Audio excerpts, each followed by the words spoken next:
안녕하세요. 좀 전에 소개받은 홍경희 과장입니다. 지금 소개하신 김난희 과장님께서 사실 제 선배님이세요. 아마 그래서 상당히 호의적으로 소개를 해주신 것 같은데요. 저희가 강의를 전문으로 하는 사람이 아니다 보니까 특히 저 같은 경우에 평상 제가 가장 많은 수를 대상으로 강의를 했던 게 한 40분? 50분 정도 모시고는 강의를 해봤어요. 근데 오늘처럼 300명 넘게 강의를 하는 거는 사실 제가 은행 생활하면서 처음이라서 아마 하는 도중에 말이 좀 꼬이거나 하는 면이 있을 수도 있을 겁니다. 하지만 여러분께서 잘 협조를 해주시면 무사히 오늘 강의를 마치도록 노력을 해보겠습니다. 오늘 제가 알려드릴 내용은 국제수지 통계 편제 방식 개편 내용과 최근 우리나라의 국제수지 동향에 관한 것인데요. 강의를 시작하기에 앞서서 한국은행이 왜 국제수지 통계를 개편하게 되었는지 그 기본 배경에 대한 설명을 먼저 하고 강의를 진행하도록 하겠습니다. 여러분도 잘 알고 계시겠지만 한국은행은 우리나라 국제수지 통계의 공식 편제기관입니다. 따라서 매월 국제수지 통계를 작성하여서 월말에 발표를 하고 있는데요. 한국은행이 국제수지 통계를 처음 편제하기 시작한 것은 1957년부터입니다. 이렇게 국제수지 통계를 편제를 시작하게 된 것은 우리나라가 1955년에 IMF에 가입을 했는데요. IMF에 가입을 하게 되면 IMF 회원국으로서 그 나라의 경제 상황에 대한 정보를 제공할 의무가 있습니다. 따라서 이러한 의무에 따라서 한국은행이 1957년에 처음으로 국제수지 통계를 편제하기 시작하였고, 편제 당시 처음에는 연도별로 편제를 시작을 했어요. 그러다가 점점 편제 주기를 줄이면서 1978년부터 지금 현재와 같은 월별 국제수지 통계를 편제하게 되었습니다. 이 통계를 편제를 할 때는 우리나라뿐만이 아니라 사실 국제수지 통계 같은 경우는 한 나라의 대외거래 상황을 종합적으로 보여주는 매우 중요한 통계이기 때문에 거의 세계 대부분의 나라에서 국제수지 통계를 편제를 하고 있는데, 통계 편제를 할 경우에는 전 세계 공통적으로 통일된 기준에 의해서 통계를 편제를 하게 됩니다. 이렇게 통일된 기준의 역할을 하는 것이 IMF에서 발간하는 국제수지 매뉴얼이라는 가이드라인입니다. IMF에서 국제수지 매뉴얼이 처음 나온 건 1948년이었었고요. 1948년에 국제수지 매뉴얼 제1판을 발간한 이후에 세계 금융이나 경제 환경의 변화가 있을 때마다 IMF에서는 그때그때 매뉴얼 개정판을 발간을 해오고 있습니다. 48년 이후 지금까지 총 5차례에 걸쳐서 매뉴얼 개정판이 나왔는데요. 가장 최근에 나온 것이 여러분이 지금 화면에서 보고 계시는 국제수지 매뉴얼 제6판입니다. 통상 IMF에서 새로운 매뉴얼 개정판이 나오게 되면 국제수지를 편제하는 각국에서는 새로운 기준에 맞춰서 해당 통계의 개편 작업을 진행을 하게 되죠. 오늘 제가 여러분에게 설명드리게 될 국제수지 통계의 편제 방법 개편은 한국은행이 새로 나온 IMF 매뉴얼을 이행하기 위해서 현재 준비하고 있는 내용입니다. 한국은행은 올해 말까지 IMF에서 나온 새로운 국제수지 매뉴얼에 따라서 국제수지 통계의 개편 작업을 완료할 예정입니다. 오늘 진행할 내용에 대해서 먼저 간략히 소개드리겠습니다. 국제수지 통계의 개편 내용을 이해하기 위해서는 국제수지 통계가 과연 어떤 것이고 어떤 방식으로 작성이 되는지에 대한 기본 이해가 필요할 것 같아서요. 먼저 국제수지 통계의 의의와 편제 방법에 대해서 간단히 설명을 드린 다음에 국제수지를 구성하는 경상수지, 자본수지, 금융계절 각 항목별로 주요 편제 개편 내용에 대해서 설명을 드리도록 하겠습니다. 그리고 만약 시간에 여유가 있다면 실제 대외거래를 국제수지 통계를 작성할 때 어떤 방식으로 기록하는지 간단한 사례를 몇 가지 보여드린 다음에 최근 우리나라의 국제수지 동향에 대해서 알아보는 시간을 갖도록 하겠습니다.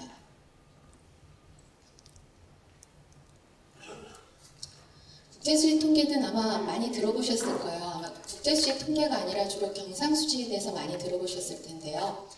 국제수지 통계의 정의를 국제수지 매뉴얼에 규정된 대로 말씀드리자면 일정한 기간 동안 거주자와 비거주자 사이에 이루어진 모든 경제적 거래를 체계적으로 분류 정리하여 기록한 표를 의미합니다.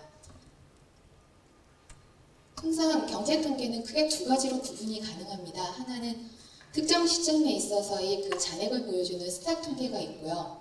일정 기간의 기간중 변동을 보여주는 플로우 통계로 나눠질 수가 있는데, 국제수지 같은 경우는 일정 기간 동안 한 국가의 대외거래의 대결에 따른 증감을 보여주는 플로우 통계에 해당이 됩니다. 우리나라 같은 경우는 그 일정 기간을 월별로 해서 편제를 하고 있는 국가이고요. 일본이나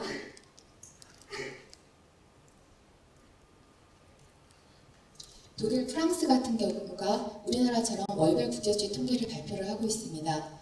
반면에 영국이나 미국, 중국 같은 경우는 분기별로 국제수지 통계를 발표를 하고 있는데요. IMF에서는 회원국들에게 최소한 분기 단위의 국제수지 통계를 편제하여 보고할 것을 권고하고 있습니다. 국제수지에서 계산 대상이 되는 것은 거주자와 비거주자 간의 거래입니다. 간단히 말씀드리면 대외 거래만 대상으로 합니다. 따라서 우리나라 국민들 간에 서로 일으킨 거래라든가 외국인이 외국인 사이에서 일으킨 거래와 같은 거래는 국제수지의 계산 대상이 아닙니다. 근데 여기서 한 가지 특이한 거는 제가 말씀드릴 때 한국인과 외국인이라고 안 하고 거주자와 비거주자라고 말씀을 드렸는데요. 국제수지에서의 거주성을 따질 때는 법률상의 국적이나 지리적인 영토 개념이 아니라 주된 경제적 이익의 중심이 어디에 있었는지에 따라 거주성을 구분을 합니다. 주된 경제적 이익의 중심이라고 얘기를 하게 되면 상당히 좀 모호한 개념이에요. 하지만 통상은 1년을 기준으로 이 거주성을 판별을 하게 되는데요. 예를 들어 개인의 경우 한 개인이 특정 국가에 1년 이상 거주를 하게 되면 그 사람은 그 해당 국가의 거주자로 구분하는 것이 국제수지의 원칙입니다. 근데 항상 모든 원칙에서 예외가 없는 원칙은 없는데요. 이런 1년을 기준으로 거주성을 구분하고 있지만 몇몇의 경우에는 예외가 있습니다. 가장 대표적인 것이 공부를 위해서 해외로 나가는 유학생이나 실업 목적으로 해외 장기에 체류하게 되는 환자, 그리고 우리나라에 주둔하고 있는 주한 미군들과 같이 자기 나라가 아니라 딴 나라에 주둔을 하게 되는 군인 같은 경우는 해외에 거주하는 기간이 아무리 길다 하더라도 그 사람들은 그 거주하고 있는 국가의 거주자가 아니라 본국의 거주자로 구분을 하게 됩니다.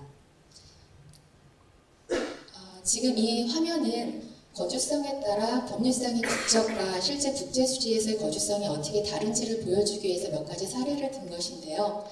지금 화면 제일 왼쪽에 보이는 사람이 누군지는 아시겠죠? 박지성 선수 스크랩한 건데 박지성 선수 같은 경우는 한국 사람이지만 국제수지 기준에 의하면 박지성 선수는 비거주자로 취급이 됩니다. 지금 박 선수 같은 경우는 영국에서 활동하고 있는 기간이 이미 1년을 넘은 케이스거든요. 이런 경우에는 한국 사람이지만 이 사람이 일으키는 거래는 비거주자의 거래가 돼서 국제수지에서 대상 거래에 해당이 됩니다. 그 다음 말씀드린 게 군인 같은 경우는 좀 전에 설명드렸다시피 비거주자에 해당이 되고요. 국제수지에서 가장 많은 질문이 들어오는 것 중에 하나가 외국인 근로자에 관계된 부분입니다. 외국인 근로자인 경우에는 거주 기간에 따라 어떤 경우에는 국제수지에서 거주자로 구분을 하고 어떤 경우에는 비거주자로 구분을 합니다. 예를 들어서 우리나라에 들어와서 일하고 있는 거주자의 경우에 우리나라에 들어와서 일하면서 거주하는 기간이 1년을 초과하게 되면 이 사람들은 국제수지 기준상 한국인과 아무런 차이가 없는 거주자로 구분이 됩니다. 반면에 거주기간이 1년 미만인 경우에는 비거주자로서 이 사람들이 우리나라 내에서 일으킨 거래는 국제수지상 대외거래에 해당되어 국제수지 통계를 작성할 때 반영이 되고 있습니다. 마지막 그림은 해외 유학생의 뒷모습을 잠깐 스크랩한 건데요. 이 사람은 해외 체류 기간이 4년이 되든 5년이 되든 항상 해당 본국의 거주자로 처리를 하고 있습니다. 국제수지에서의 거래는 당연히 돈을 주고받는 모든 교환 거래는 계산 대상이 되고요. 또 한 가지 특이한 것은 아무런 대가 없이 한 나라에서 다른 나라로 보내는 구호 물품이나 구호 상품과 같은 이전 거래도 국제수지에서는 경제적 거래로 보아 국제수지표에 계상을 하고 있습니다. 그리고 또 하나 이렇게 국제수지 거래를 계상을 할 때에는 복식국의 원리에 따라 체계적으로 국제수지 매뉴얼에서 정하는 대로 경상수지, 자본수지, 금융계정으로 분류를 하여서 기록 정리하여 표를 작성하게 됩니다. 나중에 한 번 더 설명을 드릴 텐데요. 국제수지는 크게 봤을 때 경상수지, 자본수지, 금융계정으로 나눠진다고 말씀을 드렸죠. 근데 자본수지 같은 경우는 워낙 거래 자체가 많지 않아서 크게 보면 경상수지와 금융계정으로 이루어진다고 볼 수 있습니다. 이게 재무제표를 기준으로 봤을 때 경상수지는 그 한 국가의 수입과 지급이 기록되는 손익계산서와 같은 개념이고요. 금융계정 같은 경우는 재무제표를 기준으로 봤을 때 대차대조표와 비슷한 형태를 갖고 있습니다. 따라서 금융계정은 기본적으로 모든 거래가 우선 자산과 부채 거래로 나눠지게 됩니다. 지금까지 말씀드린 원칙에 의해서 국제수지를 작성을 할 때 몇 가지 작성 원칙이 있습니다. 기본적으로 국제수지의 모든 거래는 거래 당사자 간의 실제 거래 가격에 의해서 계상하는 것을 원칙으로 합니다. 근데 여기에 한 가지 커다란 예외가 있습니다. 그 부분이 상품의 수출입 부분인데요. 상품의 수출입을 국제수지 통계에 계상을 할 때는 수출입 계약 당사자 간에 어떠한 조건으로 가격을 계약을 하든 FOB 가격으로 계상함이 원칙입니다. 수출입 계약 당사자 간에는 운임이나 보험료를 누가 부담하는지에 따라서 여러 가지 수출입 가격 계약 조건이 나오는데요. 가장 대표적인 것이 FOB 조건과 CIF 조건이 있죠. FOB 조건은 이 표에서 보시는 것처럼 수출상이 수출 상품을 수출국 관세선까지 운반하는 데 드는 모든 비용을 포함한 가격입니다. CIF 조건은 수출국 관세선에서 수입국 관세선까지 추가되는 운임과 보험료를 포함한 가격을 CIF 조건이라고 하는데, 국제수지에서는 상품의 수출입을 계상을 할 때는 실제 거래 당사자 간의 CIF 조건으로 계약을 해왔다 할지라도 모든 거래를 FOB 조건으로 기록을 하고 있습니다.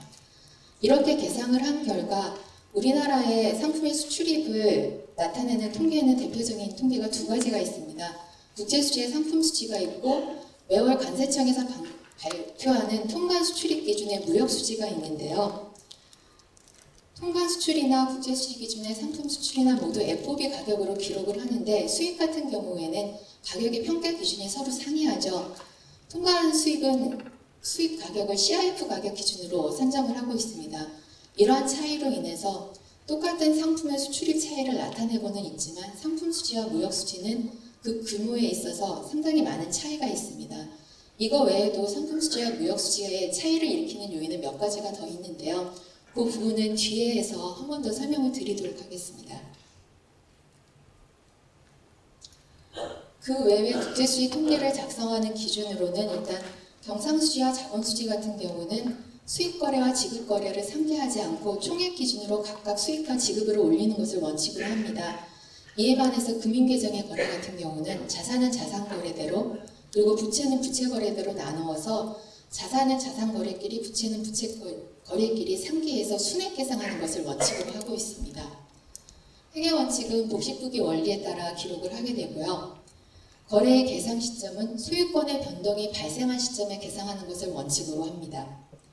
그리고 국제거래의 특성상 여러 가지 외화가 거래에 게재를 하게 되는데요. 국제수지표를 작성하는 과정에서는 이렇게 여러 가지 국제거래를 하나의 기준통화로 환산을 하여 작성을 하게 됩니다. 어느 기준통화로 할 것인지는 각국이 자율적으로 결정을 하게 되어 있는데 우리나라 같은 경우는 기초통계, 그러니까 기초자료의 대부분이 미국 달러화로 보고가 되고 있습니다. 따라서 우리나라는 국제수지 통계를 미 달러화 기준으로 발표를 하고 있고요.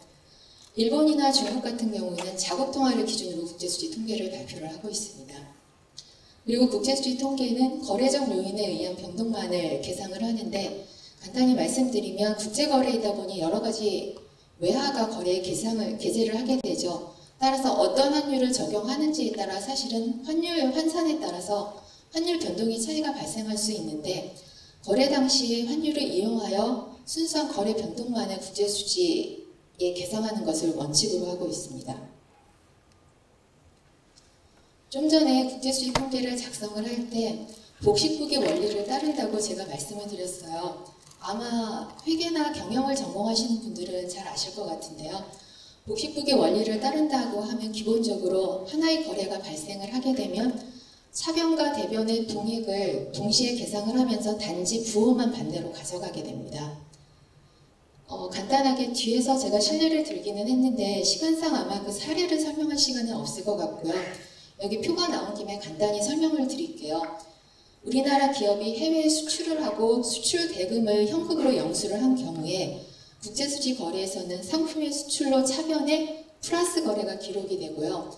그와 동시에 수출 대금 영수의 결과 받은 현금을 금융자산의 증가로 금융계정, 차변에 금융자산의 증가 마이너스 거래로 계상을 하게 됩니다. 이렇게 모든 거래를 계상을 한 다음에 차변의 합계와 대변의 합계를 내면은 동일 금액이 나오겠죠.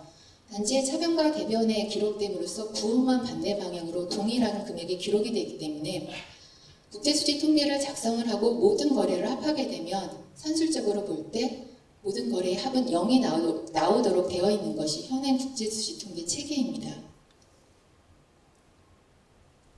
그럼 지금부터 국제수지 통계 구성 항목별로 주요 편제 방법 개편 내용에 대해서 설명을 드리겠습니다. 국제수지 통계라고 하면 표에서 보시는 것처럼 일단 크게 경상수지, 자본수지, 금융계정으로 나눠지고요. 경상수지는 다시 상품수지, 서비스수지, 본원소득수지 및 이전소득수지로 나눠집니다. 그런데 보시면 오른벽 맨 끝에 약간 회색 빛깔의 이상한 애가 하나 숨어있죠. 오참이 누락이라고 되어 있는 건데요. 제가 좀 전에 국제수지는 복식부기 원리에 따라서 차변과 대변에 동일한 금액이 기록되기 때문에 모든 거래를 기록해서 합하게 되면 0이 나온다고 말씀을 드렸는데요. 사실 그건 이론적으로 0이 나온다는 것이고 실제 통계를 편제하는 과정에서는 여러 가지 다양한 데이터를 쓰다 보니까 현실적으로 통계를 편제하고 사후적으로 계산을 하고 보면 절대로 0이 나오질 않습니다. 그러니까 어느 정도의 통계의 불일치가 발생을 하는데요. 이런 불일치를 인위적으로 조절하여서 0을 만들어주기 위해 숫자를 넣는 것이 오차미 누락입니다. 따라서 0이 나오지 않는 경우에는 오차미 누락의 부족한 금액만큼을 반대보호로 집어넣어서 인위적으로 0을 만드는데요.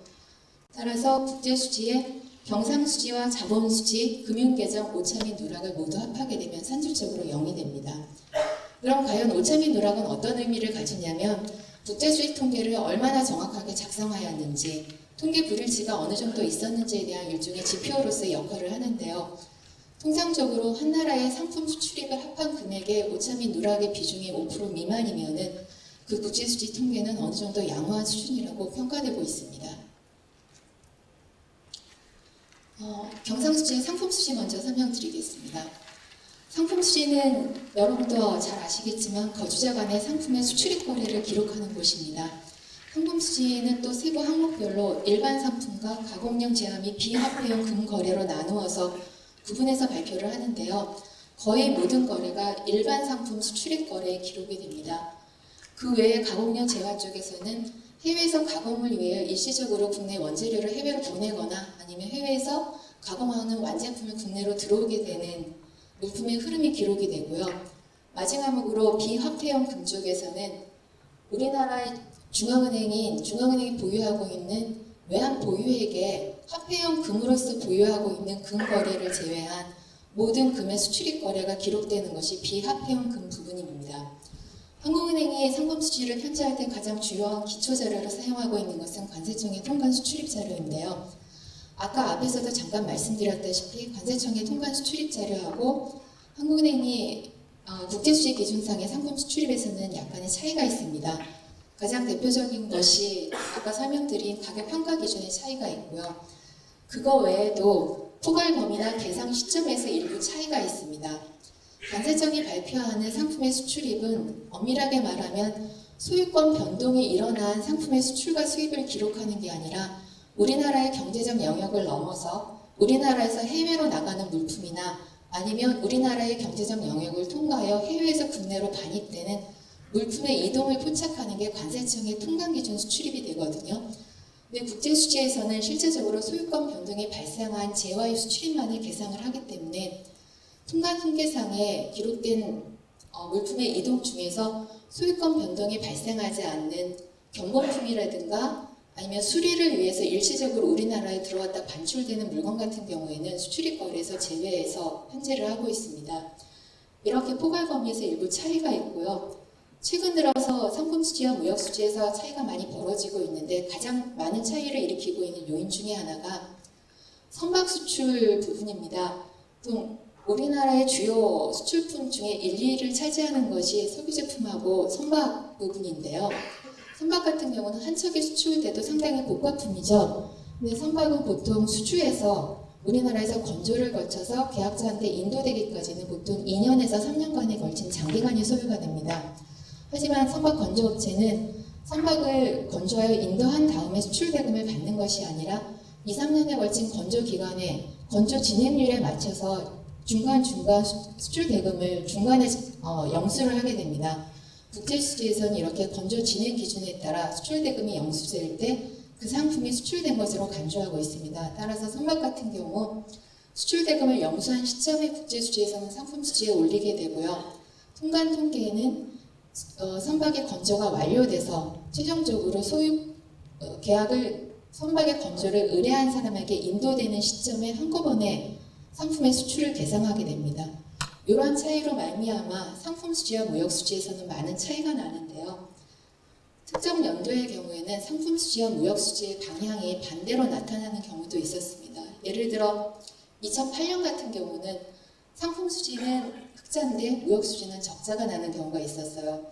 이때 저희가 외부에서 문의 전화를 상당히 많이 받았었습니다. 어떻게 똑같은 상품 수출입인데 어떤 통계는 플러스라 그러고 어떤 통계는 마이너스냐고 상당히 많은 오해를 받았었는데 이러한 차이가 발생하는 것은 좀 전에 설명드린 계상 시점이나 가격 평가 기준의 차이, 그 다음에 그 포괄 범위의 차이 때문에 어쩔 수 없이 발생하는 통계상의 차이입니다. 상품 수지는 우리나라 경상 수지의 거의 대부분을 차지하는데요. 이번에 새로운 매뉴얼로 이행을 하게 되면 상품 수지 부분이 가장 크게 변동이 되게 됩니다. 변동 내용을 중에서 중요한 내용을 말씀드리면 기존에 서비스 수지에 계상하던 중개무역 부분이 상품 수지 쪽으로 이동이 되고요. 사실 이 부분은 경상수지 전체에 변동을 일으키는 변경사항은 아닙니다. 가장 중요한 건 이 밑에 나온 가공용 제화의 편제 방법 변경 부분인데요. 일단 중개무역에 대해서 간단히 설명을 드릴게요. 국제수지에서 말하는 중개무역은 해외에서 생산한 제품을 해외에서 사서 우리나라로 들여오지 않고 해외에서 구입한 상태 그대로 다시 제3국에 판매하는 수출 형태를 얘기를 합니다. 따라서 우리나라 관세선을 통과하지 않기 때문에 우리나라의 통관 통계는 전혀 포착이 안 되죠. 사실 이 거래 자체는 포착하기가 상당히 힘든 거래입니다. 우리나라를 경유하여 거래가 일어나지 않고 물품의 이동은 해외에서 이루어지고 이와 관련된 수출입 대금의 흐름만 우리나라 거주자 기업한테 일어나기 때문에 이 거래는 상당히 포착하기 힘든 거래인데요. 최근에 중개무역을 통한 우리나라 기업의 수출 실적이 상당히 많이 상승을 하고 있습니다. 따라서 이렇게 증가하는 거래 규모를 좀 더 정확히 포착하기 위하여 이번에 IMF에서는 매뉴얼을 개정하여 기존의 중개무역 마진 부분만을 서비스 수지에서 계상하던 방식에서 중개무역 거래 전체를 상품 수지로 올려서 중개무역 순수출을 상품 수지에 반영을 하고 중개무역 수출과 수익도 분석을 위하여 공표하도록 매뉴얼을 변경을 하였습니다. 그리고 이번 편제 방식 개편으로 인해서 가장 크게 변동이 일어나는 가공용 제화 부분인데요. 가공용 제화는 아까 한번 설명드렸다시피 소유권의 변동이 없이 일시적으로 해외에서 가공에 의하여 원재료를 국내에서 해외로 보낸 다음에 해외에서 가공이 끝난 완제품을 국내로 들여오는 거래입니다. 사실 이 부분은 소유권 변동이 없이 단지 우리나라에서 물품을 해외로 보내고 해외 가공업자에게 인가공유를 지급하고 가공을 시킨 다음에 다시 국내로 들여오는 거래인데요. 지금까지는 이렇게 원재료를 반출한 부분은 거의 대부분이 해외에서 가공을 끝내면 국내로 들어오는 것이 일반적이었기 때문에 이러한 거래를 수출입으로 인식을 한다 하더라도 사실은 수지상에 커다란 영향을 미치질 않았었습니다. 하지만 최근 들어서 이런 가공무역의 패턴이 많이 변화가 됐죠. 대부분 해외에서 가공을 끝난 다음에 국내로 들여오는 것이 아니라 해외에서 직접 판매하는 비중이 상당히 많이 높아지고 있습니다. 이에 따라서 IMF는 가공무역 거래도 다른 일반 상품 수출입 거래와 마찬가지로 소유권이 변동되는 시점에 상품의 수출입을 계상하도록 편제 방식을 변경을 권고하였습니다. 지금 이 부분이 조금 전에 설명드린 현행하고 앞으로 바뀔 부분에 대해서 설명드린 건데요. 지금은 거래 A단계와 B단계, 즉 가공용 원재료가 한국에서 중국으로 가거나 중국에서 가공을 한 경우를 예로 든 케이스입니다. 아니면 중국에서 한국으로 오는 경우에 상품의 수출과 수입을 계상을 했었는데요. 앞으로는 이 단계가 아니라 중국 현지에서 가공을 마친 다음에 중국에서 제3국으로 수출하는 상품을 수출, 그리고 가공을 위해서 현지에서 직접 조달하는 원재료의 수입을 상품 수입으로 가공용 제화의 수출입 거래를 편제 방법을 바꾸게 되었습니다. 이러한 편제 방법 변경에 따라 기존에는 상품 수지 가공량 재화라는 부분이 있었는데요. 이 부분이 없어지고 이 거래까지 모두 일반 상품 수출입 거래에 포함하여 발표하게 됩니다. 지금 이러한 편제 방식 변경으로 경상수지에 미치는 영향이 상당히 클 것으로 예상되어 한국은행에서는 2011년을 대상으로 편제 방법을 변경하여 이 부분에 대한 시산을 해봤는데요. 시산의 결과 2011년 같은 경우에는 경상수지 흑자 규모가 변경 전에 비해서 37.6억 달러 확대되는 것으로 나타났습니다. 아까 상품 수지 같은 경우에 중개무역 순수출이 기존의 서비스 수지에 계상하던 부분을 상품 수지로 변경을 해서 계상을 하게 됐다고 말씀을 드렸죠. 이러한 이동의 결과 서비스 수지와 상품 수지 자체로는 변동폭이 큰 것으로 보이지만 사실은 경상수지 전체에 영향을 미치지는 않습니다. 경상수지 흑자가 이렇게 확대된 것은 편제 방법 변경으로 가공무역 수지가 55.3억 달러 확대되고 가공용 재화 수출입 거래가 늘어남에 따라 이와 관련된 운임과 보험료 부분이 서비스 수지에 추가로 반영이 되면서 그 결과 경상수지는 37.6억 달러 확대된 걸로 나타났는데요. 시험 편제 결과 2011년의 경우는 경상수지가 확대가 됐지만 연도별로 미치는 영향은 서로 상이한 것으로 나타나서 특정 연도의 경우에는 이미 발표하였던 경상수지 규모가 흑자 규모가 좀 더 줄어드는 경우도 있었고요. 아니면 적자 규모가 좀 늘어나는 경우도 있는 것으로 나타났습니다. 지금까지 상품수지 설명드렸고요. 다음은 거주자와 비거주자 간의 서비스 거래를 기록하는 서비스 수지에 대한 부분인데요. 서비스 수지는 국제수지를 공표할 때 크게 12가지 항목으로 세분화하여서 공표를 하고 있습니다. 대부분 명칭을 보시면 여러분들이 아는 내용이라 제가 그냥 간단하게 명칭만 요약을 했고요. 지금 여기 나오는 운송과 여행, 건설, 그리고 뒤에 나오는 지적재산권 사용료, 사업 서비스 같은 경우는 12가지의 서비스 수지 항목 중에서도 가장 많은 비중을 차지하고 있는 항목들입니다. 그 중에 특히 알려드리고 싶은 부분은 아까 여행 같은 경우에 보통 여행이라고 하면 여러분들은 관광 목적의 여행만 생각하시잖아요. 근데 여행 수지에는 관광 목적의 여행에 따른 수익과 지급뿐만이 아니라 우리나라 거주자들이 해외 유학에 소요되는 유학 경비라든가 아니면 외국인들이 우리나라에 와서 공부하기 위해서 쓰는 유학 경비의 수지급도 모두 국제수지에서는 여행 수지에 포함하여 계산을 하고 있습니다. 따라서 유학 연수와 관련된 수지를 아시고자 하시면 국제수지의 서비스 수지 중에서 여행 수지를 보시면 됩니다. 그리고 또 우리나라의 특징이라고 할 수 있는 것 중에 하나가 지적재산권 사용료 수지인데요.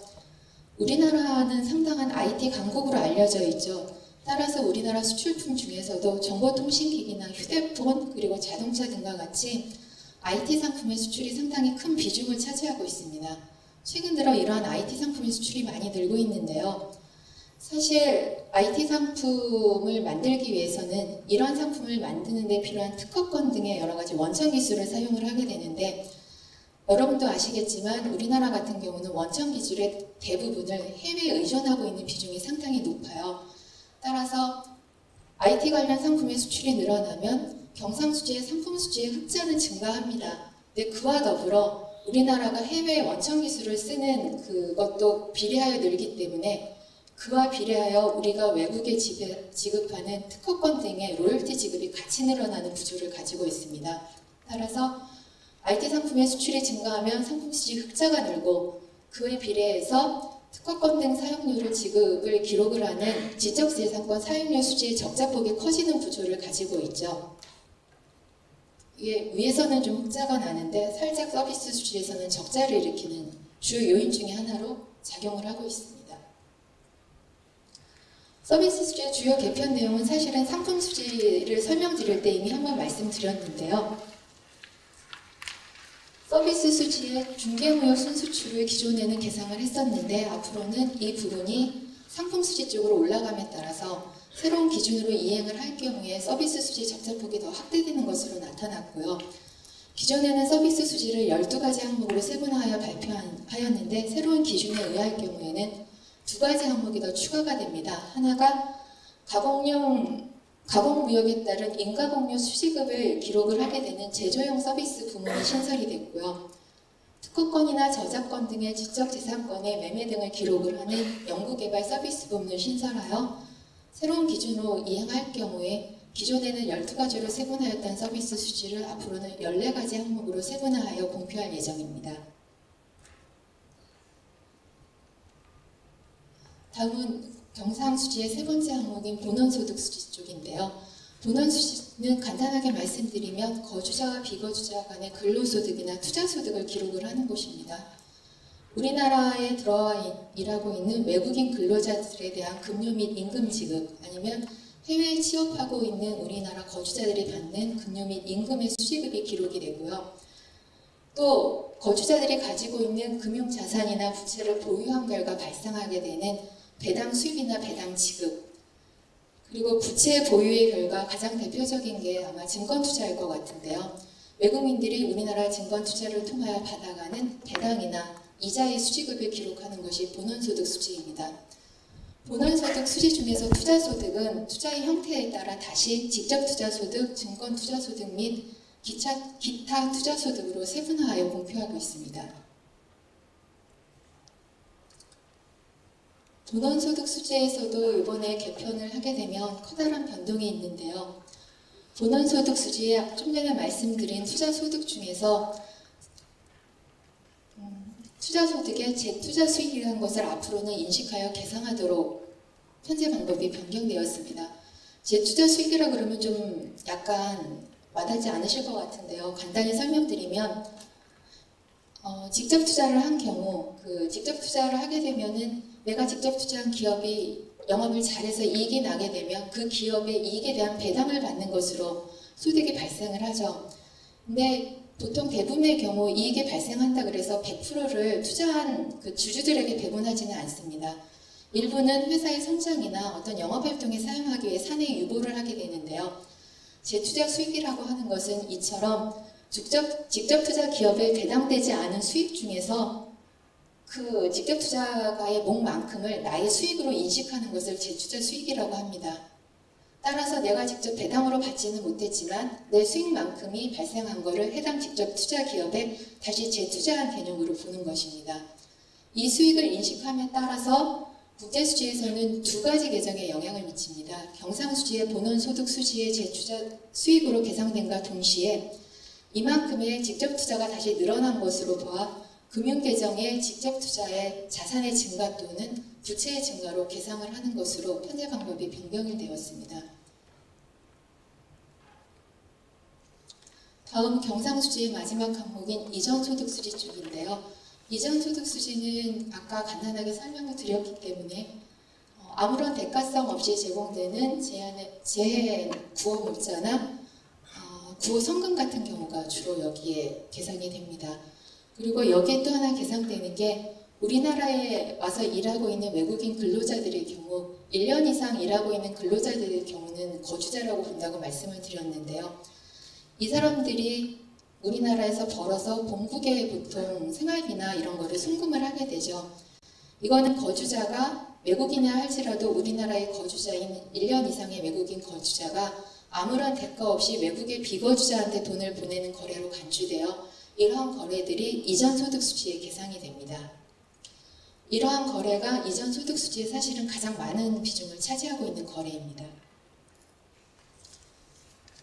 지금까지 경상수지에 대해서 말씀을 드렸고요. 다음으로 자본과 금융계정에 대해서 말씀드리겠습니다. 자본수지는 사실은 지금 현재도 거래 비중이 상당히 미미합니다. 하지만 이번에 편제 방법을 개편을 하게 되면 거의 실적이 없어질 것 같은 항목 중에 하나인데요.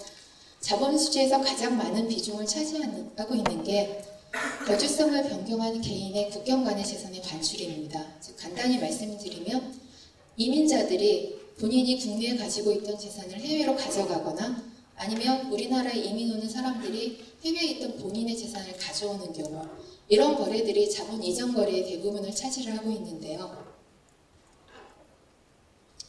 앞으로 새로운 기준으로 가게 되면 이렇게 거주성이 변경된 개인들의 국경을 통과한 재산의 반출입 거래는 거래로 보지 않는 것으로 해서 국제수지의 거래 계산 대상에서 제외하게 되었습니다. 그리고 또 하나, 아까 서비스 수지에 연구개발 서비스 부분이 신설되면서 특허권들이 지적재산권 매매 거래를 그쪽에 계상을 한다고 했었는데요. 이러한 거래가 현재는 자본 수지에 계상이 되고 있습니다. 앞으로는 이 거래를 서비스 수지에 연구개발 서비스 수지 쪽에 계상을 하게 됨에 따라 자본 수지에 이 거래도 역시 제외가 됩니다. 근데 사실은 특허권 같은 지적재산권은 매매 거래는 거의 일어나지 않습니다. 대부분은 이거를 보유하고 이거를 사용한 거에 대한 사용료를 받는, 즉 로얄티 등을 받는 것으로 수익을 창출하기 때문에 사실 이렇게 기록은 하라고 되어 있지만 거의 잘 일어나지 않는 거래 중에 하나입니다. 다음 마지막으로 금융계정에 대해서 설명을 드릴게요. 금융계정은 아까 재무제표를 기준으로 봤을 때 대차대조표하고 비슷한 개념이라고 말씀드렸죠. 간단하게 말씀드리면 일국의 거주자가 가지고 있는 모든 대외 금융자산과 부채의 증감을 기록하는 것이 국제수지의 금융계정입니다. 여기에서 일국의 거주자는 개인일 수도 있고 기업일 수도 있고 정부일 수도 있고 은행이나 아니면 한국은행과 같은 중앙은행일 수도 있습니다. 금융계정은 크게 5가지로 이루어져 있는데요. 직접투자, 증권투자, 파생금융상품, 기타 투자 및 준비자산으로 이루어져 있습니다. 먼저 직접투자는 내용을 잘 아실 거예요. 보통 특정 기업의 의결권 있는 주식의 10% 이상을 취득을 하게 되면 해당 기업의 경영권에 상당한 영향력을 행사한다고 보아서 국제수지에선 이러한 거래를 직접투자 거래라고 하는데요. 이 직접투자 거래는 크게 보아 자산과 부채로 나눠집니다. 자산은 우리나라 거주자들이 해외 기업의 의결권 있는 주식의 10% 이상을 취득하는 것을 의미하고요.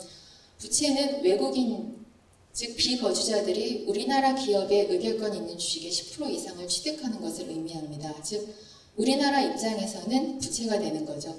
여기서 자산과 부채는 모두 다 지금 우리나라를 중심으로 자산과 부채를 구분을 하시면 되겠습니다.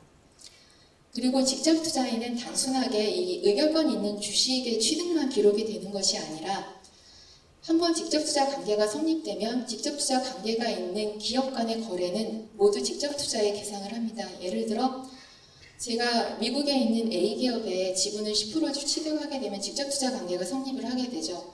그럼 이 지분 취득 거래는 당연히 직접 투자 거래가 됩니다. 근데 그 기업이 어렵다고 해요. 그래서 제가 돈의 일부를 대출을 해주게 돼요. 그럼 이 거래도 직접 투자 관계가 있는 사람들 간의 거래이기 때문에 국제수지상에서는 이러한 거래도 직접 투자 거래로 계상을 하도록 있습니다. 이러한 것 때문에 직접 투자 자체가 다시 3가지로 나눠지죠. 주식의 거래를 기록하는 지분 투자, 그 다음에 아까 말씀드린 배당되지 않는 수익 중에서 직접 투자가의 목만큼을 인식하는 재투자 수익이 있다고 했는데요. 그 부분이 금융계정에 직접 투자에 기록이 될 때는 수익 재투자라는 명목으로 기록이 됩니다. 그런 수익 재투자와 직접 투자 관계에 있는 사람들 간의 차입이나 대출 거래 등과 같은 거래를 기록하는 기타 자본 거래 3가지로 나눠질 수 있습니다. 그 밖에 증권 투자는 거주자들의 해외 주식이나 채권의 매입 아니면 비거주자들의 우리나라 주식이나 채권의 매입과 관련된 거래를 기록하는 것이고요. 파생금융상품은 파생금융상품의 거래 결과 실현된 수익이나 손실, 그리고 옵션 프리미엄의 지급이나 수치를 기록을 하는데요. 파생금융상품은 여타의 금융계정과는 약간 차이가 있습니다. 파생금융상품 거래 또한 자산과 부채로 나눠지는데 자산과 부채의 기준이 약간 상이합니다.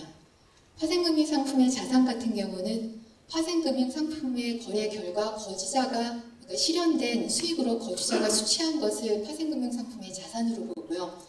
여기에 옵션 프리미엄의 지급까지를 합쳐서 파생금융상품 자산으로 구분을 하고 파생금융상품의 부채는 파생금융상품 거래의 결과 거주자가 본 실현된 손실 부분하고 옵션 프리미엄의 수익 부분, 이 부분이 파생금융상품에는 부채로 계상이 됩니다. 기타 투자는 지금까지 말씀드린 금융계정 중에서 다른 금융계정에 포함되지 않는 모든 거래를 포함하는 것이 기타 투자이고요. 기타 투자도 기본적으로 자산과 부채로 구분이 되죠. 그 자산, 부채 각각 다시 무역신용, 대출과 차입, 현금, 예금, 기타 자산 및 부채로 나눠지고 있습니다. 금융개정의 마지막 항목이 준비자산인데요.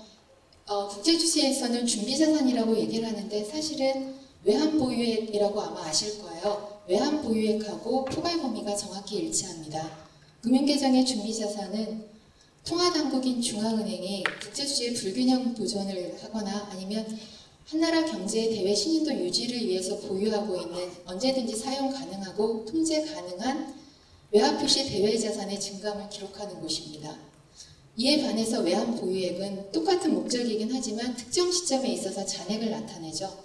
따라서 국제수지의 준비자산은 외환보유액의 증감 중에서 거래에 의한 증감 부분만을 표시해주는 부분입니다. 금융개정의 개편 내용을 간단히 설명을 드리면 직접 투자 쪽에서 많은 변경이 있었습니다. 근데 이 부분도 사실은 아까 경상수지 할 때 한번 설명을 드렸어요. 경상수지에서 본원소득 수지의 수익, 그러니까 재투자 수익을 인식을 한다고 말씀을 드렸죠. 그와 마찬가지로 그렇게 재투자 수익의 인식의 결과 금융계정의 직접 투자에도 그에 상대하는 상대 계정으로 수익 재투자 부분을 인식을 하게 되었고요. 그리고 새로 매뉴얼 개편에 따라 직접 투자에 포괄되는 포괄 범위 자체가 확대가 되었습니다.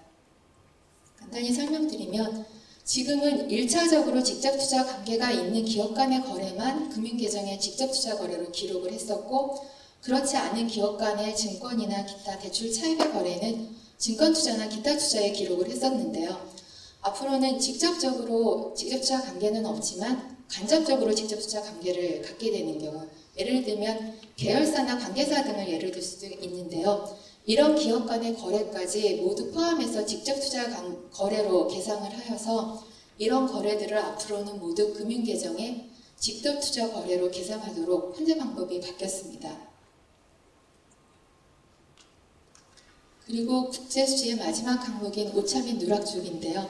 이 부분은 앞에서 한번 설명을 드렸기 때문에 길게 설명은 안 드리겠고요. 오차 및 누락 같은 경우는 국제수지를 작성하는 과정에서 계산되는 게 아니라 사후적으로 산출이 됩니다.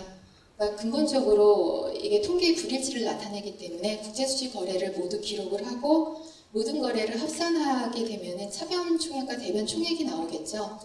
그러면 대변 총액은 플러스 기호를 갖게 되고 차변 총액은 마이너스 총액을 갖게 되는데 두 거래를 합하게 되면 플러스 얼마 내지는 마이너스 얼마가 나올 겁니다. 사실 정확하게 모든 거래를 기록을 했다라고 하면 두 거래를 합쳐서 0이 나와야 되는데 여러 가지 기초 통계상의 불일치 때문에 여기서 차이가 있게 되죠. 그러니까 이렇게 차이가 나는 금액의 부호만을 반대로 하여 오차 및 누락으로 기록을 하고 있습니다. 그렇게 하여 통계를 작성하게 되면은 국제수지의 4가지 구성 항목을 모두 합쳤을 때 국제수지는 0이 나오는 약간 좀 기계적인 개념으로 보실 수 있는데요. 보통 경제를 분석하시는 분들은 경상수지나 금융계정의 각각 이 구성 항목의 변동을 보시고요. 저희처럼 통계를 담당하는 사람은 통계를 편제한 다음에 가장 먼저 보는 것이 오차 및 누락 규모입니다. 오차 및 누락 규모를 보면은 이번 달에는 우리가 얼마나 정확하게 국제수지 통계를 편제를 했는지 그거에 따라서 약간 가늠을 할 수 있기 때문에 항상 오차 및 누락 규모를 보고 있고요. 저희가 통계를 편제를 하다 보면 보통 연도 말이나 분기 말 같은 경우에는 약간 오차 및 누락이 좀 커지는 경향이 있습니다. 근데 잠정 때는 약간 벌어지다가 우리가 통계를 최종 확정하여 발표할 때는 상당히 많은 부분이 사라지고 있죠. 한국 같은 경우는 오차 및 누락이 총 수출입 규모의 1% 미만으로서 다른 나라하고 비교해 봤을 때 상당히 오차 및 누락 규모가 적은 나라 중에 하나인데요. 상대적으로 기초통계가 정확히 보고되고 있는 나라 중에 하나이기 때문에 아마 그런 영향인 것으로 저희는 파악하고 있습니다. 지금 한 50분 정도 됐는데요. 여기까지 설명을 드린 다음에 10분 정도 쉬고 다시 강의를 진행하도록 하겠습니다. 여러분들 아마 우리나라 외채 규모가 얼마가 된다, 순외채, 이런 외채나 외화 채권 이런 얘기 많이 들어보셨을 거예요. 이게 특정 시점에 있어서 우리나라가 가지고 있는 대외 채무나 대외 채권을 얘기를 하는데요. 이 부분이 국제수지의 금융계정하고 많이 관련되어 있습니다. 이러한 것을 나타내주는 통계가 국제투자내적표라 그래서 인터내셔널 인베스트먼트 포지션이라고 간단하게 약자로 IIP라고 하는데요. 국제수지 중에서도 금융계정과 연관이 되어 있죠. IIP 통계는 기본적으로 금융계정과 체계가 동일합니다. 동일한데 금융계정을 옆으로 쭉 펼쳐놓은 형태를 가지고 있어요. 즉 금융계정과 동일하게 직접투자, 증권투자, 파생금융, 기타투자, 준비자산으로 구성이 되어 있고 이것에 기간중 변동이 아니라 기초잔액, 기말잔액을 보여줍니다. 그리고 중간에 금융계정의 거래 변동을 넣어서 사후적으로 기말잔액에서 기초잔액과 기간중 거래 요인인 금융계정을 차감을 하면 각각의 구성 항목별로 비거래 요인이 나오겠죠. 이 비거래 요인을 다시 세부적으로 분석을 하여서 그러니까 가격에 의한 변동이 얼마만큼이고 환율에 의한 변동이 얼마만큼이고 기타 변동이 얼마만큼인지를 보여주는 것이 국제투자대조표 통계입니다. 참고로 국제투자대조표도 한국은행에서 작성을 하고 있고요. IIP 통계인 경우에는 월별로 작성을 하는 게 아니라 분기별로 작성하여 공표하고 있습니다. 아마 지금까지 국제수지 통계의 편제방법 개편 내용에 대해서 주요한 내용을 중심으로 설명을 드렸고요. 제가 사실 시간이 안 되면 이 작성 예시 부분을 생략하려고 하였는데요. 저희가 이제 통계를 작성하다 보면 외부에서 문의 전화를 상당히 많이 받아요. 근데 그 전화를 받다가 느낀 게 언젠가 기회가 되면 국제수지 통계가 어떻게 작성이 되는지 몇 가지 샘플을 좀 알려드렸으면 좋겠다라는 생각이 있어서 이번에 강의를 하게 되면서 이 사례를 넣게 됐습니다.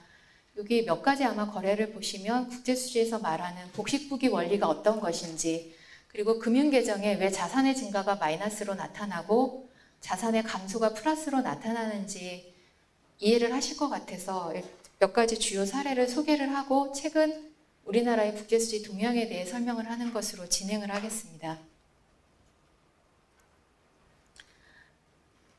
대외거래 중에 가장 대표적인 게 상품의 수출과 수입거래겠죠. 지금 예제 같은 경우는 현대자동차가 자동차를 생산하여 수출하고 20억 달러를 현금으로 영수한 경우입니다. 복식부기 원리에 따르면 이 거래가 차변과 대변의 동일한 금액으로 기록이 돼야 되는데요. 일단 상품의 수출은 명확할 거예요. 수출 플러스 20억. 그러면 상대 계정은 어디로 될까요? 우리나라가 현금을 영수했다는 얘기는 우리나라의 외화표시 대외자산이 늘어났다는 의미가 됩니다. 이 얘기는 금융자산이 늘었다는 거죠. 그런데 이미 수출 쪽에서 플러스 20을 계상을 했으니까 동일하게 20을 계상을 하되 이 부분은 금융자산이 증가를 하였지만 마이너스 20으로 기록을 하게 됩니다. 즉 대변의 수출 20, 차변의 금융계정의 현금의 영수이기 때문에 현금 및 예금으로 마이너스 20을 기록을 하게 돼요. 모든 거래가 없고 이 거래만 일어났다 그러면 차변의 합계 20, 대변의 합계 마이너스 20이 되겠죠. 그러면 차변과 대변을 합하였을 경우 아까 제가 말씀드린 대로 국제수지는 복식부기 원리에 따르기 때문에 모든 거래를 합쳤을 경우 0이 나올 수밖에 없는 구조를 가지고 있다고 말씀을 드렸는데요.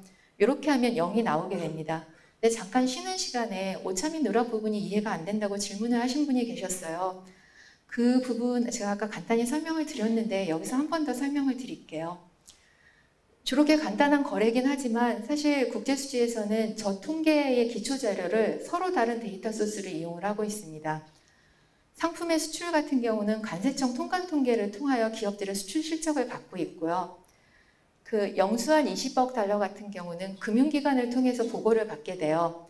그런데 두 가지 거래가 정확하게 이게 동시에 같은 환율로 보고가 되면 아무런 오류가 없는데 만약에 현대자동차가 20억 달러를 영수를 했는데 달러로 환산을 하면 20억 달러지만 만약 저거를 유로화로 받았을 경우 어떤 환율을 적용하여 환산하여 보고하냐에 따라 사실은 금액이 약간 차이가 있을 수 있겠죠. 관세청 통관 통계 같은 경우는 상당히 정확하다고 봅니다. 거의 지정된 환율에 의해서 환산을 하기 때문에 수출은 20억 달러 보고가 되고 금융기관에서 저 부분을 보고를 할 때 저희가 보통 월 편제를 하다 보니까 월 1회 정도 보고를 받거든요. 그러면 저희가 일단 가이드라인은 그때그때 거래가 있을 때마다 환산을 하여서 그거를 합산하여 보고하라고 하는데 사실은 우리나라 수출 규모나 이런 것이 늘어나면서 거래 규모가 워낙 많아졌죠. 그러다 보면 알게 모르게 저 거래들을 합산하여 일주일 평균 환율로 적용을 한다든가 아니면 월말 환율을 적용한다든가 하는 식으로 보고가 일부 들어오기도 합니다. 그랬을 경우에 만약 현금인 예금에 20억이 아니라 한 19억 5천 정도 보고가 된다 그러면 이런 거래들이 이것뿐만이 아니라 국제수지에서 대상하고 있는 서비스나 증권 아니면 본원소득 수지 같이 이런 모든 거래들이 각각 서로 다른 데이터 소스에서 자료를 받게 되거든요. 그리고 일부 소액 거래의 경우에는 담당자가 깜빡하고 거래를 기록을 누락을 하거나 보고를 누락할 수도 있겠죠. 아니면 2월달 보고인데 혹시 이게 2월 말일 정도에 거래가 일어났어요. 근데 깜빡하고 그 거래를 3월에 보고를 하게 됩니다. 그렇게 되면 그 거래를 모두 기록을 하여 차변과 대변을 합계를 하게 되면 차변과 대변이 일치하지를 않습니다. 이러한 사유 때문에 오차미 누락이 발생을 하게 되고요. 이것을 인위적으로 맞춰주기 위해서 조정 항목으로 넣게 되는 것이 아까 말씀드린 오차미 누락이 나오게 되는 이유입니다. 다음 거래 대표적인 게 우리나라가 SK가 해외에서 원유를 10억 달러를 수입하면서 수입 대금을 현금으로 지급을 한 케이스입니다. 여기도 역시 수입 부분은 명확할 거예요. 상품 수지의 수입에 마이너스 10으로 기록을 하죠. 그리고 저만큼의 10억 달러를 현금으로 지급했다는 얘기는 우리나라가 가지고 있던 대외 자산이 그만큼 줄었다는 의미예요. 따라서 상품의 수입 쪽에 마이너스 10으로 기록함과 동시에 우리나라의 대외 자산 중에서도 현금인 예금의 10의 감소로 표시를 하게 됩니다. 지금 말씀드린 것처럼 수출과 수입을 기록을 하고 이에 따른 금융자산 거래를 기록을 하다 보니까 수출 수입은 아마 수출은 플러스 수입은 마이너스 부분이 쉽게 이해가 되시죠. 근데 복식부기 원리를 따르면 반대 거래로 기록을 해야 되다 보니 그에 따라서 기록을 하다 보면 금융자산은 어쩔 수 없이 자산의 증가는 마이너스 거래로 그 다음에 자산의 감소는 플러스 거래로 나타나고 있습니다. 이 부분 때문에 되게 많이 헷갈려 하세요. 나머지는 거의 비슷할 것 같고요. 이 거래 같은 경우는 금융계정 안에서만 일어나는 거래입니다. 지금 대외 거래가 일어나면 경상수지와 금융수지에 영향을 미치는 거래도 있고 거래 자체가 금융계정 안에서만 일어나는 거래도 있습니다. 그리고 경상수지 안에서만 일어나는 거래도 있는데요. 삼성전자가 해외 공장을 짓기 위해서 7억 달러의 현금을 베트남으로 송금한 경우 해외 공장 건설한다 그러면 국제수지 기준에 의하면 해외 직접 투자에 해당이 됩니다. 즉 이 거래는 삼성전자의 해외 직접 투자가 7억 달러만큼 늘어나고 이 해외 직접 투자를 위하여 우리나라의 대외 자산을 7억 달러를 해외에 보낸 게 되니까 우리나라의 대외 자산인 현금인 예금이 7억이 줄어드는 거래죠. 이거를 국제수지에 기록을 할 때는 금융계정의 직접 투자의 자산이 7억이 늡니다. 마이너스 7억으로 표시가 되고요. 대외 자산인 현금인 예금이 줄어들었는데 줄어드는 거래는 플러스 7로 표시를 하고 있습니다. 경상수지 안에서 일어나는 거래를 한 가지 더 보여드린 다음에 최근 우리나라의 국제수지 동향에 대한 설명을 드릴게요.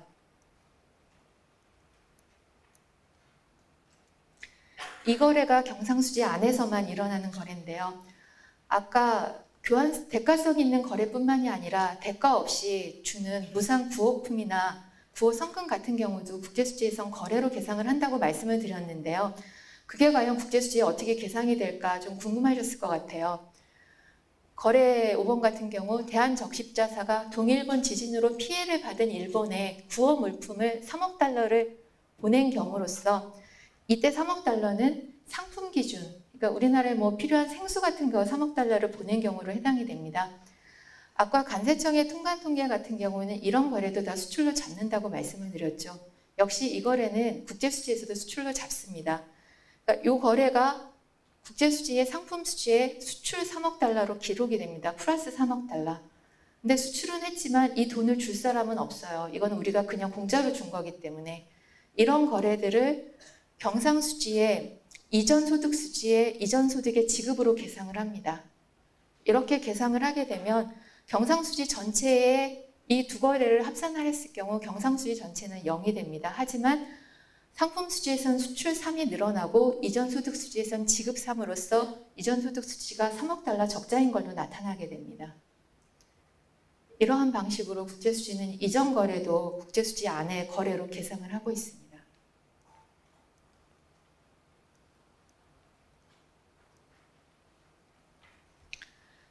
지금 앞에 거래 예시가 7가지가 있는데요. 7가지 거래를 모두 기록을 하게 되면 경상수지의 차변과 대변이 20, 대변이 23이 기록이 돼서 두 거래를 합산하면 경상수지가 플러스 3이 되죠. 그러니까 3억 달러 흑자가 나오게 되고 금융계정을 합계를 하게 되면 마이너스 3이 됩니다. 지금 제가 여기 예시해 둔 것은 아무런 기초통계의 오류가 없이 완벽하게 국제수지를 작성했을 때의 예제로 이렇게 국제수지를 작성하고 경상수지와 금융계정을 합하면 3, 마이너스 3 해서 0이 나오게 되겠죠. 가끔 대회에서 질문이 들어올 때 우리나라의 3월 중 국제수지가 얼마인가요? 우리나라의 지난해 국제수지가 얼마인가요? 라는 질문을 하시는 분들이 생각보다 많이 계세요. 네, 어떤 질문인지는 이해가 가요. 아마 그분은 국제수지를 말씀하시는 게 아니라 경상수지를 말씀하시는 걸 거라고는 생각은 되는데 여러분들은 오늘 강의를 들으셨으니까 혹시 앞으로 질문할 일이 계시면 국제수지는 얼마냐고 물어보지 마시고 정확하게 경상수지는 얼마인지 금융계정은 어느 정도 되는지 그렇게 아마 질문하실 수 있을 겁니다. 최근 우리나라의 국제수지 동향을 한번 알아볼까요? 한국은행은 지난 수요일에 사실은 4월 국제수지를 이미 발표를 했는데 제가 이 자료를 작성하여서 화요일 오전까지 넘겨야 되기 때문에 4월 숫자를 반영을 못하고 3월까지 발표된 숫자를 기준으로 자료를 만들었는데 양해 바랍니다. 올해 1사분기 중 우리나라는 경상수지가 100.2억 달러 흑자를 기록을 했고요. 보시면 아시는 것처럼 흑자의 대부분이 상품수지에서 나왔습니다. 거의 압도적으로 상품수지의 흑자가 경상수지 흑자의 대부분을 차지했죠. 그리고 본업소득수지에서도 소폭의 흑자가 났고 반면에 서비스 수지와 이전소득수지는 적자가 났는데요. 이 경상수지를 지금 보시면 아마 한눈에 보이실 거예요. 우리나라의 경상수지는 상품수지에 상당히 편중된 구조를 가지고 있습니다. 따라서 경상수지의 방향과 경상수지의 폭은 대부분 상품수지에서 결정이 됩니다. 지금 표에서 보시면 2012년 같은 경우는 약간 예외라고 할 수 있는데 2010년과 11년을 보시면 아시겠지만 우리나라는 상품수지에서는 큰 폭의 흑자를 내고 서비스 수지에서는 적자를 내서 상품 수지에서 벌어들인 외화를 서비스 수지에서 까먹는 구조를 가지고 있습니다. 이게 거의 서비스 수지 같은 경우는 만성적으로 적자를 기록하고 있는 항목이었는데요. 작년 같은 경우 상당히 의외의 상황이 벌어졌습니다. 작년 우리나라가 국제수지를 기록한 이후 사상 최대치의 흑자를 기록을 했는데 이거에 기여한 원인 중에 하나가 서비스 수지가 1998년 이후 처음으로 흑자로 전환을 하게 됩니다. 서비스 수지의 흑자 전환은 여러 가지 요인이 있을 수 있는데 주로 우리 기업들이 해외에서 건설공사를 통하여 벌어들인 건설수지에서 대폭의 흑자가 났었고요. 작년에 K-팝 등 한류 열풍이 상당히 거셌었죠. 이 한류 열풍의 영향인 것으로 판단되는데 우리나라를 찾는 외국인 관광객 수가 상당히 많이 늘었습니다. 이에 따라서 여행 수지의 적자폭이 상당히 줄어들게 되면서 서비스 수지가 98년 이후 처음으로 흑자로 전환을 하게 되어 경상수지가 사상 최대치의 흑자를 기록했던 한 해였습니다. 그렇게 흑자를 기록을 했는데 지금 현재 1, 3월 중으로는 서비스 수지가 다시 적자로 돌아서고 있어서 저희가 국제수지를 발표할 때마다 이 부분이 항상 이슈가 됩니다. 하지만 다행스럽게 저희가 표에는 반영을 못했는데 4월 들어 서비스 수지가 흑자를 크게 내면서 1, 4월 합계상으로는 다시 서비스 수지가 흑자로 바뀌었습니다. 이 서비스 수지의 흑자 전환은 사실은 경상수지 흑자폭 확대에도 기여를 했겠지만 좀 전에 보신 것처럼 우리나라 같은 경우는 경상수지가 너무 상품수지에만 물려 있어요. 이렇게 상품수지에 편중되었던 어떤 수익 구조가 약간 변화될 조짐을 보였다는 것 때문에 관계 당국이나 어떤 신문상에서 이 서비스 수지 흑자 전환이 우리나라 경상수지 구조에 어떤 구조적인 변화가 오는 것이 아닌가에 대해서 작년에 이 자료를 발표하고 관련되는 기사도 상당히 많이 떴었습니다. 말이 좀 꼬이네요, 자꾸. 그러면 지금 우리나라 같은 경우는 1998년 이후 연간 기준으로는 작년까지 계속해서 경상수지 흑자를 유지를 하고 있는데요. 가끔 들어오는 질문 중에 하나가 어떤 경제학 교과서 책에서 보면 경상수지는 균형을 이루는 것이 좋다고 하는데 우리나라는 지금 지속적으로 흑자를 내고 있는데 이게 과연 좋은 것인가라는 질문을 가끔 하시는 분들이 계세요. 경상수지 흑자는 과연 많으면 많을수록 좋은 것인지, 경상수지는 특히 그 중에서도 상품수지와 서비스수지는 한 국가의 국내 생산이나 국민소득 그리고 고용하고 밀접한 관계가 있습니다. 다른 거시경제지표와 상당히 많은 관계가 있고요. 사실 이 부분은 고용이나 일자리와도 상당히 많은 관련이 있는 것이죠. 경상수지에서 흑자가 났다는 것은 이런 수출입을 하기 위해서 상품이나 서비스를 생산함으로 인해서 늘어난 일자리나 소득 부분이 상품의 수입으로 인해서 없어지는 일자리나 소득의 감소보다 크다는 것을 의미합니다. 따라서 경상수지가 흑자라는 의미는 국내 생산활동이 그만큼 활발했고 일자리가 그만큼 늘어났고 늘어난 일자리로 인해서 가계소득이 그만큼 증가하여 경기가 상당히 좋았다는 의미이기도 합니다. 그럼 이와 반대로 경상수지 적자라는 것은 그만큼 국내 생산이 덜 이루어졌다는 얘기가 되죠. 국내 생산이 줄어들게 되면 그와 관련된 일자리나 고용이 줄게 되고 역시 이것은 가계의 소득 감소로 이루어져서 경기의 위축을 가져올 수 있습니다. 이렇게만 보면 경상수지 흑자가 좋은 것이기 때문에 당연히 경상수지 흑자는 바람직한 것처럼 보이는데 사실 이 거래라는 것은 서로 쌍방 간의 거래이기 때문에 우리나라가 이만큼의 경상수지 흑자를 내게 되면 전 세계 어느 나라에서는 이만큼의 경상수지 적자를 기록할 수밖에 없습니다. 경상수지 적자국에서는 항상 경상수지 적자인 채로 유지하려고는 하지 않을 거예요. 어떤 방식으로든 경상수지 적자를 줄이기 위해 노력을 할 것이고 줄이기 위한 방법으로 여러 가지 보호무역 같은 경우 그러니까 수입 관세를 부과한다든가 수입 제한 조치 등을 취하여서 가능하면 그 나라의 적자를 줄이기 위해서 노력을 할 것입니다. 이렇게 되면 결국 이것이 심각해지면 국가 간의 통상 마찰이나 무역 마찰로 나갈 수가 있겠죠. 이런 것 때문에 통상 경제학이나 이런 책에서 보면 장기적으로 볼 때 경상수지는 균형을 이루는 것이 바람직하다고 설명을 하고 있습니다. 하지만 현실적으로 볼 때 소규모 개방 경제 체제이면서 우리나라 같은 경우는 대외 의존도가 상당히 높습니다.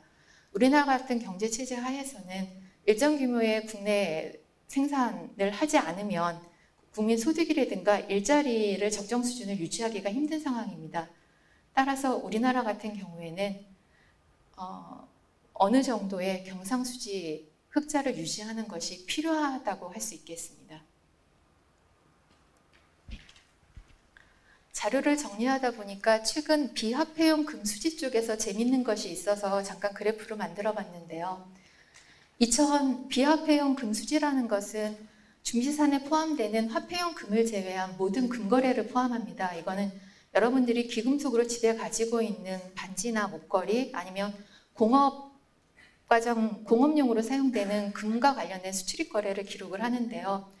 통상적으로 우리나라에 그렇게 금 생산량이 많지 않기 때문에 그러니까 수요에 비해서 생산량이 많지 않기 때문에 대부분은 비화폐용 금 수지에서는 우리나라는 적자를 기록을 했었는데요.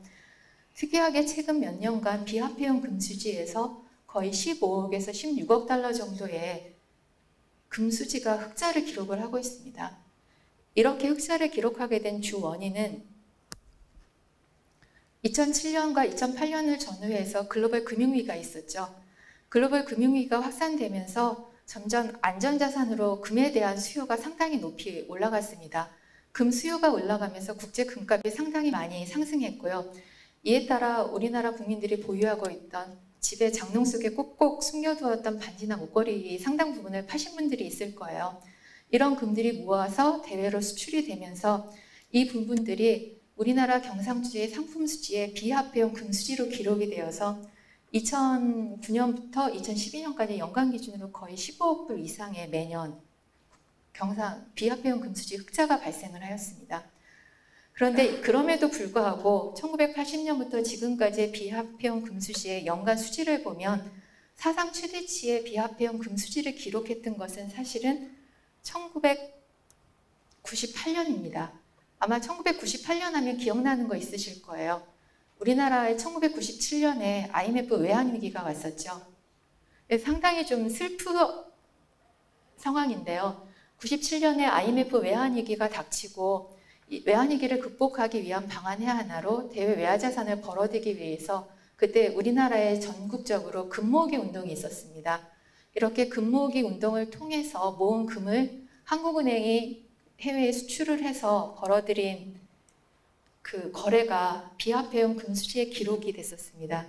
이것 때문에 98년에 이례적으로 비화폐용 금수지에서 23.8억 달러의 큰 폭의 흑자를 기록했던 한 해가 있습니다. 98년 같은 경우는 온스당 금 가격이 294불이었거든요. 근데 2012년 같은 경우는 1669불입니다. 거의 5배, 6배 정도 금 가격이 올랐죠. 제가 이 자료를 작성을 하다가 우리가 IMF 외환위기를 겪지를 않고 저 금을 여태 그냥 국민들이 갖고 있었다가 최근에 수출을 했었으면 단순하게 산술적으로 계산을 해도 거의 100억 달러 이상을 벌었을 텐데 저걸 보면서 상당히 좀 아까웠었습니다. 다음은 우리나라의 만성적인 적자 항목인 서비스 수지인데요. 서비스 수지의 대표적인 것이 운송수지, 여행수지, 건설, 지적재산권 사용료와 사업 서비스입니다. 그 중에서도 수출입 화물의 운송이나 여객 운임을 기록하는 운송수지와 건설수지 같은 경우는 서비스 수지의 대표적인 흑자 항목이고요. 이에 반해서 여행수지와 지적재산권 사용료, 사업 서비스 수지는 만성적인 적자 항목입니다. 아까 지적재산권 사용료 같은 경우는 수출이 증가하면 로열티 지급이 늘면서 그 적자 구조가 커진다고 말씀을 드렸었죠. 2011년 같은 경우는 지적재산권 사용료 수지가 2010년에 비해서 거의 절반 가까이 줄었던 적이 한 번 있었어요. 그래서 드디어 우리나라도 이 외국의 원천기술 의존도가 좀 낮아지면서 어느 정도 지적재산권 사용료 수지에서 적자가 개선이 되나라고 했는데 2012년 들어 IT 관련 정보통신기기 즉 휴대폰이나 스마트폰 수출이 늘면서 다시 지적재산권 사용료 수지 적자폭은 확대되고 있는 추세이고요. 2012년 같은 경우 서비스 수지가 흑자로 전환을 했었는데 표에서 보시면 아시는 것처럼 여행 수지가 2011년에는 74.1억 달러 적자였는데 2012년 같은 경우는 적자폭이 많이 줄었습니다. 요거의 상당 부분이 외국인 관광객의 증가로 인해서 여행 수지 적자폭이 상당히 많이 줄었던 한 해입니다. 다음은 본원소득 수지인데요. 본원소득 수지는 거주자와 비거주자 내 급료와 임금, 그 다음에 직접 투자나 증권 투자, 그다음 기타 투자에 따른 배당이나 이자 소득이 기록이 된다고 말씀을 드렸죠. 대부분의 사람들은 우리나라가 본원소득 수지에서 큰 폭의 적자를 본다고 생각을 합니다. 그렇게 생각하는 많은 이유 중에 하나가 지금 외국인들이 우리나라 주식이나 채권에 상당히 많은 투자를 하고 있어요. 그러니까 신문지상에 항상 보면 외국인이 주식 투자가 얼마만큼 늘었고 외국인이 갑자기 이걸 팔아서 얼마만큼의 돈을 해외로 유출을 했다 이런 기사들이 상당히 많이 뜨고 있어서 대부분은 본원소득 수지에서 적자가 날 거라고 생각을 하시는데요. 사실은 우리나라는 본원소득 수지에서 거의 대부분 흑자를 기록을 하고 있습니다. 근데 이렇게 흑자를 기록하고 있는 주된 이유는 사실은 우리나라가 가지고 있는 외환보유액 때문에 그렇습니다.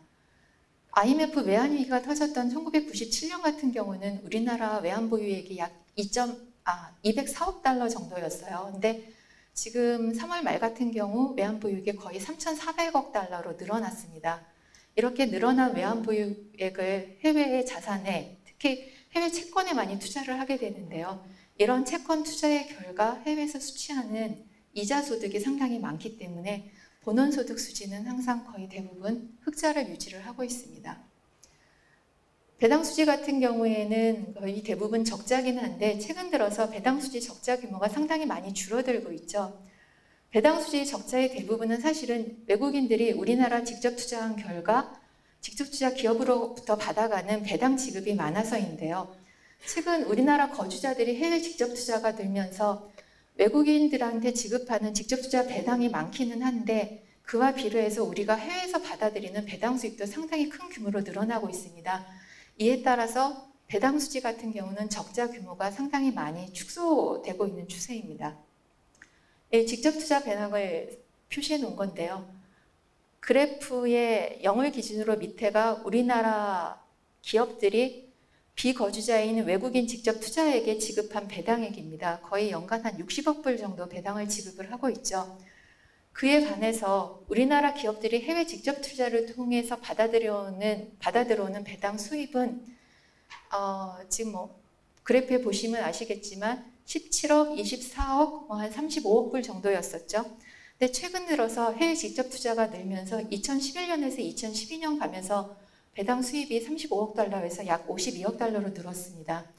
과거에는 이 배당의 수지차가 거의 30억, 40억 정도 났었는데요. 우리의 해외 직접 투자가 늘면서 배당 수입이 많이 늘어서 지금은 표를 보시면 알겠지만 배당에 따른 배당 수지의 직접 투자 배당의 수지차는 거의 마이너스 10억 정도로 상당히 많이 줄었습니다. 다음은 자본수지와 금융계정은 자본수지는 표에서 보시면 알겠지만 거래 규모가 상당히 미미합니다. 그리고 대부분은 자본수지는 그러니까 자본수지 같은 경우는 적자가 많이 나는데요. 1, 3월 중하고 작년 12월 같은 경우에는 플러스가 나긴 했지만 이게 약간 환율의 영향을 받아서 오고 가기는 합니다. 해외 이민자들이 자기 국내 재산을 해외로 나갈 때 아무래도 가능하면 환율이 유리한 시점에 환전을 하고자 하겠죠. 그러니까 이런 거의 변동에 따라서 사실은 부호가 왔다 갔다 하기는 하지만 금융계정 전체의 규모를 봤을 때는 그렇게 큰 규모는 아닙니다.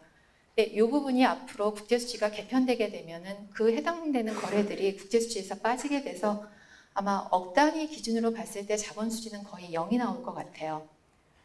금융계정 보시면 직접투자, 증권투자, 파생, 기타, 준비자산 나눠져 있는데요.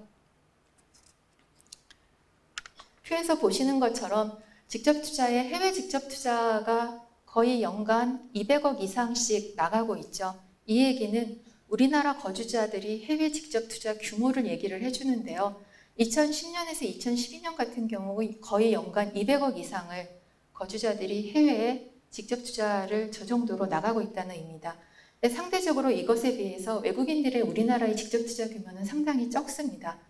2010년이 10억 불 정도, 2011년이 48억, 2012년 약 50억 불 정도 됐죠. 이 그래프가 그 추이를 보여주는데요. 2007년경부터 직접 투자 규모가 거주자들의 해외 직접 투자가 상당히 많이 늘기 시작을 했는데요.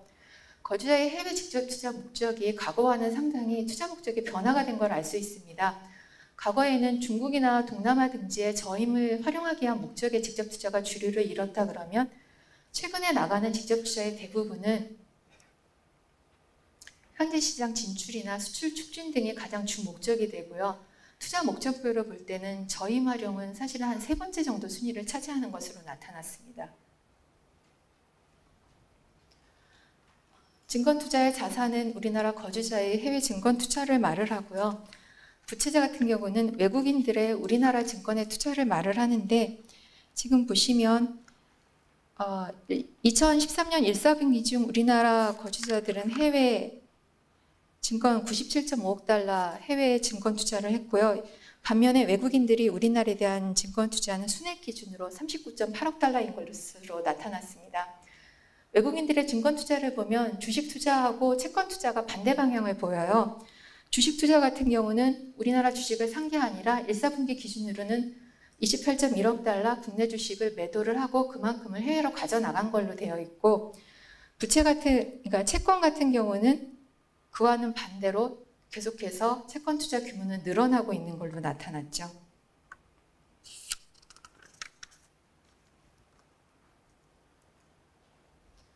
외국인 증권 투자 중에서도 특히 주식 투자 같은 경우는 변동성이 상당히 큰데요. 이 그래프에서 저 빨간 표시되는 부분이 2007년과 2008년으로 기록적으로 외국인들이 우리나라에 투자했던 주식을 팔고 주식 투자 재금을 유출했던 한 해입니다. 그때 주요 원인이 2007년, 2008년이면 글로벌 금융위기가 시작되면서 미국에서 서서히 서브프라임 모기지 사태가 일어나기 시작했던 한 해입니다. 우리나라에 들어와 있던 글로벌 헤지펀드나 투자 기관들이 이런 글로벌 금융위기가 본격화하면서 현금 자산을 확보할 필요가 생겼었습니다. 그로 인하여 우리나라에 투자했던 주식을 팔아서 그만큼 현금을 유출을 한 것도 이러한 유출이 일어났던 원인 중에 하나였고요. 당시에 보시면 아시겠지만 꾸준히 우리나라에 대한 투자 비중을 늘린 결과 이 사람들이 판단하기에 한국물에 대한 투자 비중이 너무 높다라는 판단도 일부 작용을 했다라고 합니다. 그에 따라서 한국에 투자했던 투자 비중을 줄이기 위해서 주식 투자분을 일부러 매각하여 투자분을 회수하였다는 얘기도 일부 있습니다. 기타 투자 같은 경우는 국제수지에서 특히 금융계정에서 다른 쪽에 기록되지 않는 대부분의 모든 거래가 이쪽에 기록된다고 하는데요. 저희가 국제수지 동향을 발표를 하게 되면 가장 많은 질문을 받는 부분이 사실은 여기 차입 쪽입니다. 보시면 알겠지만 연도별로 부호가 플러스와 마이너스로 많이 바뀌죠. 차입 같은 경우는 변동성이 상당히 큰 항목 중에 하나입니다. 특히 차입을 기간에 따라 장기 차입과 단기 차입으로 나눌 수가 있는데요. 장기 차입보다는 단기 차입의 변동성이 상당히 큽니다. 이렇게 외압 변동성이 상당히 크기 때문에 정부에서는 선물한 포지션 한도 제도라든가 아니면 은행의 외화 부채에 대한 거시 건전성 부담금 등을 통하여서 이러한 외화의 변동성을 완화하기 위해 노력을 하고 있고요. 마지막으로 금융계정을 이루고 있는 것이 준비자산인데요. 표에서 보시면 준비자산은 외환보유액의 기간 중 증감이고요. 또 해당되는 외환보유액은 특정 기간의 잔액이죠. 우리나라 같은 경우는 표에는 지금 2013년 1~3월 중이라고 했는데요. 준비자산은 2013년 1분기 중에 39.3억 달러 증가했죠. 근데 외환보유액 잔액은 1~3월 중 잔액이 아니라 3월 말 잔액입니다. 참고로 지금 한국은행이 2010년부터 외환보유액에 금을 매입해서 금을 보유하고 있는데 2013년 3월 현재 한국은행이 외환보유액에 가지고 있는 금은 총 외환보유액 잔액의 약 1.5% 정도에 해당이 됩니다.